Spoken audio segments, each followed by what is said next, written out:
General of the Armies of the United States, or more commonly referred to as General of the Armies, is the highest possible military rank in the United States Armed Forces. The rank is informally equated to that of a six-star general and is the highest possible rank of the United States Army. The rank has only been held twice in history, once by an active duty officer, with a further posthumous promotion to George Washington in 1976. The rank of General of the Armies is senior to General of the Army, General of the Air Force and Fleet Admiral. Initial concept and history. Appointment to the rank or grade of General of the Armies of the United States has a history spanning over 2 centuries. In the course of its existence, the authority and seniority of the rank, and perceptions by both the American public and the military establishment, have varied. The first mention of the rank, General of the Armies, was in an act of the United States Congress on March 3, 1799. Congress provided that a commander of the United States shall be appointed and commissioned by the style of General of the Armies of the United States, and the present office and title of Lieutenant General shall thereafter be abolished. The rank of General of the Armies was intended for bestowal upon George Washington, who held the rank of General and Commander-in-Chief, which was a grade sire to all American the Major Generals and Brigadier Generals from the American Revolutionary War. However, only a few months after the congressional proposal, Washington died on December 14, 1799. The United States Army at that time had also drastically reduced in size, and there was no practical need for a superior general rank. Thus the proposal for General of the Armies was soon forgotten. In 1865, after the close of the American Civil War, Congress again revisited the idea of a superior general rank. The result was the creation of a special rank called General of the Army of the United States, which was held by Ulysses S. Grant.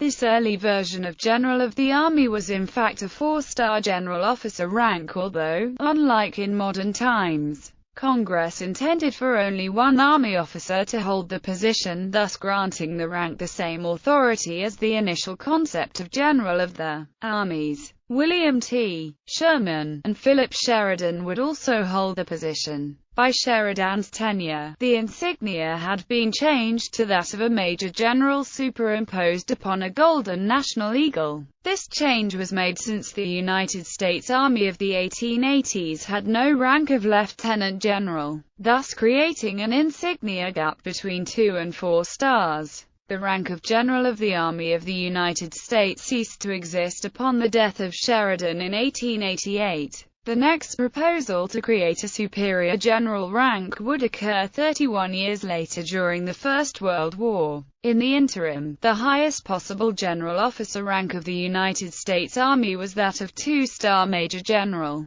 Within the United States Navy, 3- and 4-star ranks continued into the 20th century, leading to the creation of the Admiral of the Navy rank in 1903. George Dewey was appointed this rank, which, at the time of its creation, was considered a 4-star admiral with an added honorary title. A comparison between Admiral of the Navy and General of the Armies was first made in 1944. Although the rank of Admiral of the Navy was never declared equal in seniority, during World War I, the United States Congress authorized the appointment of 3- and 4-star lieutenant generals to be granted temporarily for service in the National Army. Tasker H. Bliss and John J. Pershing were promoted to general in October 1917, and Peyton C. March was promoted in May 1918. Hunter Liggett and Robert Lee Bullard were both promoted to Army Lieutenant General on October 16, 1918. In 1919, by congressional directive, the rank of General of the Armies was formally established and John J. Pershing became the first person to hold the rank. After the close of the First World War, the highest active grade in the U.S. Army again became Major General, with all lieutenant generals and generals reverted to this permanent rank of Major General. Pershing then retired from the United States Army on September 13, 1924, and retained his rank on the U.S. Army retirement rolls until his death in 1948. Four-star generals were reauthorized in 1929, starting with Charles Admiral. Pershing at this time was no longer on active duty, but his rank was regarded as senior to a full general outside the regular promotion tier. On December 14, 1944, the United States Army established a five-star general position and named this new rank General of the Army, which was a title that had not been used since the 1880s after the Civil War. Unlike the Civil War version, this new rank was clearly a five-star position. Whereas the old version was considered a four-star rank, the five-star rank was also intended to be held by more than one person rather than a single supreme rank for the head of the U.S. Army. General of the Armies Pershing was still living during World War II, although he was very elderly. Nevertheless, the question was immediately raised by both the media and the public as to whether Pershing's rank fit in with the new five-star position. The situation was touchy from a diplomatic viewpoint,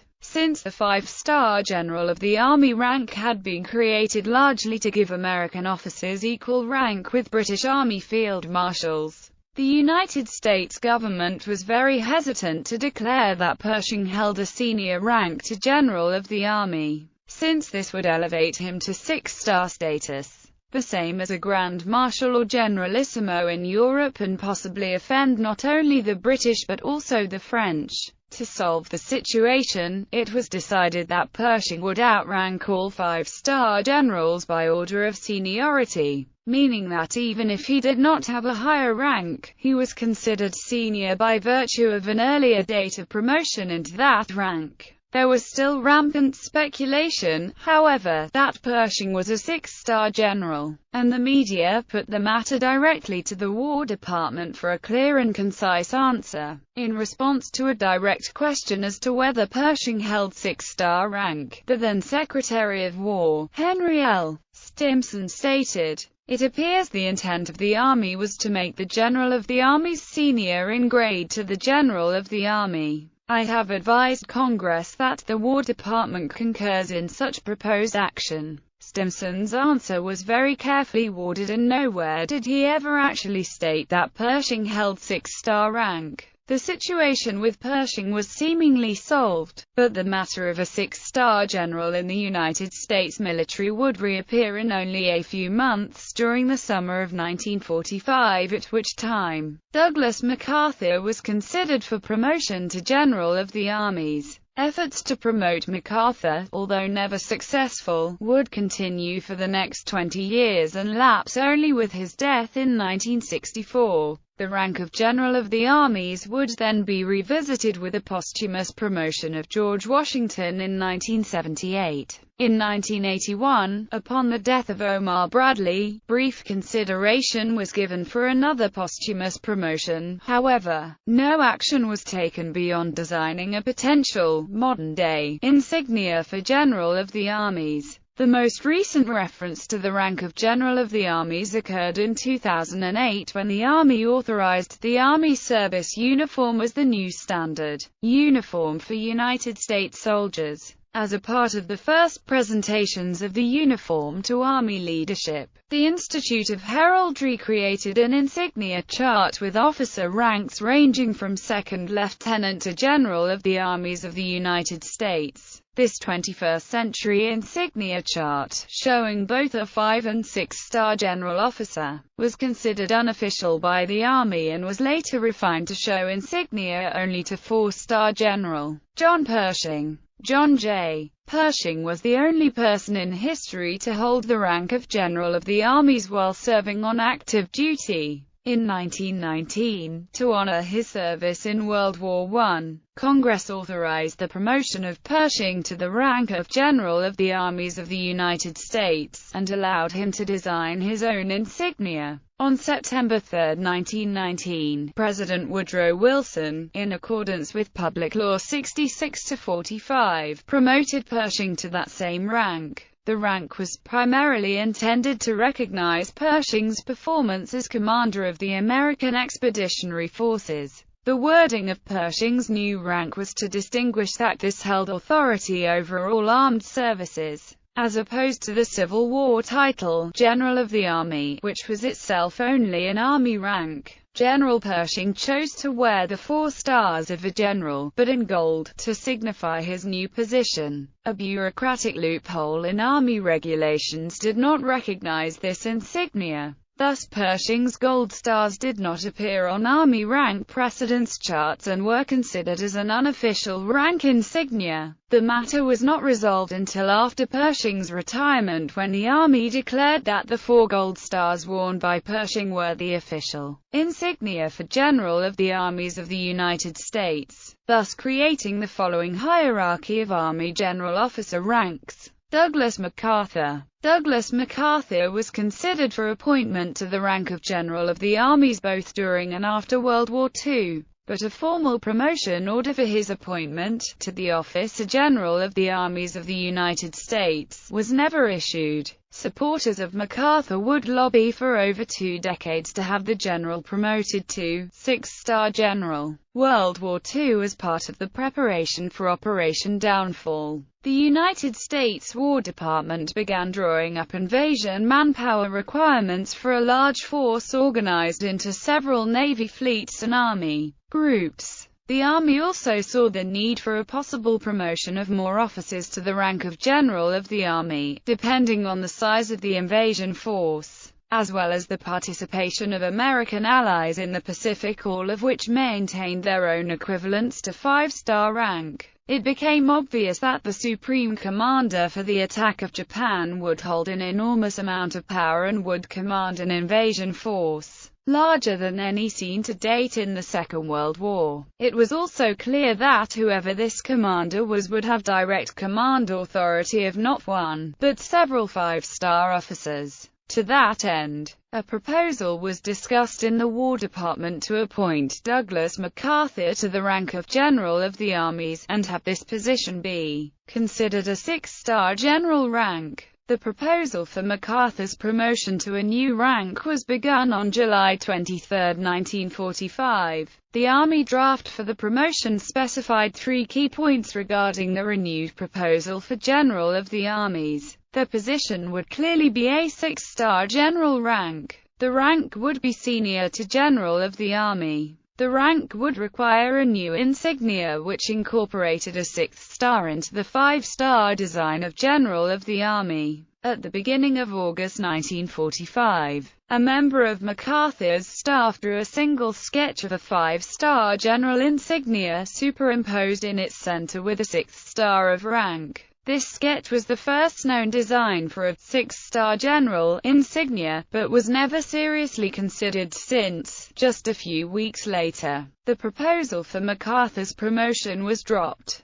The United States Army formally closed the file on MacArthur's promotion on August 18, 1945. 4 days after Japan's surrender announcement, which rendered the planned invasion of the Japanese home islands unnecessary. MacArthur's service record was then annotated that the promotion package had been closed due to lack of necessity for such a rank, as this proposal to promote MacArthur was simply on the drawing board. The United States Army firmly stated for the next 20 years that there was never an officially recognized 6-star general rank in the United States military hierarchy. John Pershing's status also remained in a very gray area, in particular because of the vague statements made by Secretary of War Stimson and the fact that Pershing was never on active duty at the same time as a 5-star general of the Army. Renewed efforts in the early 1950s Supporters of Douglas MacArthur began to petition the United States government to authorize a promotion to the rank of General of the Armies. MacArthur was at this time a retired 5-star general, and with the movement to promote him, it was clear that the general public felt that the rank of General of the Armies was a 6-star position. In 1955, the United States Congress considered a bill authorizing President Dwight D. Eisenhower to promote MacArthur to the rank of General of the Armies. The language used in the bill states that the rank was to be reactivated, and that MacArthur was to be promoted to the position. With such terms, the congressional legislation all but confirmed that General of the Armies was a senior rank to that of General of the Army. However, the Army itself still did not declare that General of the Armies was a 6-star rank, and Congress did not actually pass, or even vote on, the proposed legislation.